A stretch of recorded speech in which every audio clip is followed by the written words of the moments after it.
22 de enero, memoria de San Vicente, diácono y mártir. De los sermones de San Agustín, obispo. Vicente venció en aquel por quien había sido vencido el mundo. Dios os ha dado la gracia, dice el apóstol, de creer en Jesucristo y aún de padecer por él. Una y otra gracia había recibido el diácono Vicente. Las había recibido y por eso las tenía. Si no las hubiese recibido, ¿cómo hubiera podido tenerlas? En sus palabras tenía la fe, en sus sufrimientos la paciencia. Nadie confíe en sí mismo al hablar, nadie confíe en sus propias fuerzas al sufrir la prueba, ya que si hablamos con rectitud y prudencia, nuestra sabiduría proviene de Dios. Y si sufrimos los males con fortaleza, nuestra paciencia es también don suyo. Recordad qué advertencia da a los suyos Cristo el Señor en el Evangelio. Recordad que el Rey de los mártires es quien equipa a sus huestes con las armas espirituales, quien les enseña el modo de luchar, quien les suministra su ayuda, quien les promete el remedio, quien habiendo dicho a sus discípulos, en el mundo tendréis luchas, añade inmediatamente para consolarlos y ayudarlos a vencer el temor, pero tened valor, yo he vencido al mundo. ¿Por qué admiramos, pues, amadísimos hermanos, de que Vicente venciera en aquel por quien había sido vencido el mundo? En el mundo, dice, tendréis luchas. Se lo dice para que estas luchas no los abrumen, para que en el combate no sean vencidos. De dos maneras ataca el mundo a los soldados de Cristo. Los halaga para seducirlos, los atemoriza para doblegarlos. No dejemos que nos domine el propio placer, no dejemos que nos atemorice la ajena crueldad y habremos vencido al mundo.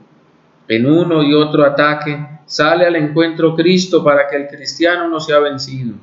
La constancia en el sufrimiento que contemplamos en el martirio que hoy conmemoramos es humanamente incomprensible, pero la vemos como algo natural si en este martirio reconocemos el poder divino. Era tan grande la crueldad que se ejercitaba en el cuerpo del mártir y tan grande la tranquilidad con que él hablaba. Era tan grande la dureza con que eran tratados sus miembros y tan grande la seguridad con que sonaban sus palabras, que parecía como si el Vicente que hablaba no fuera el mismo que sufría el tormento. Es en realidad, hermanos, así era otro el que hablaba. Así lo había prometido Cristo a sus testigos en el Evangelio al prepararlos para semejante lucha. Había dicho en efecto: no os preocupéis de lo que vais a decir o de cómo lo diréis. No seréis vosotros los que habléis, el Espíritu de vuestro Padre hablará por vosotros. Era pues el cuerpo de Vicente el que sufría, pero era el Espíritu quien hablaba, y por estas palabras del Espíritu no solo era redarguida la impiedad, sino también confrontada la debilidad. Responsorio. Me ha probado el Señor como el oro en el crisol. Mis pies pisaban sus huellas, seguían su camino sin desviarse. Lo perdí todo a fin de tener una íntima experiencia de Cristo y de la comunión con sus padecimientos. Mis pies pisaban sus huellas, seguían su camino sin desviarse. Oremos. Señor Dios, fuente y origen de todos los dones, infunde en nuestros corazones el fuego de tu Espíritu, para que nos sintamos llenos de aquella misma fuerza de amor que hizo a San Vicente invencible en medio de sus tormentos.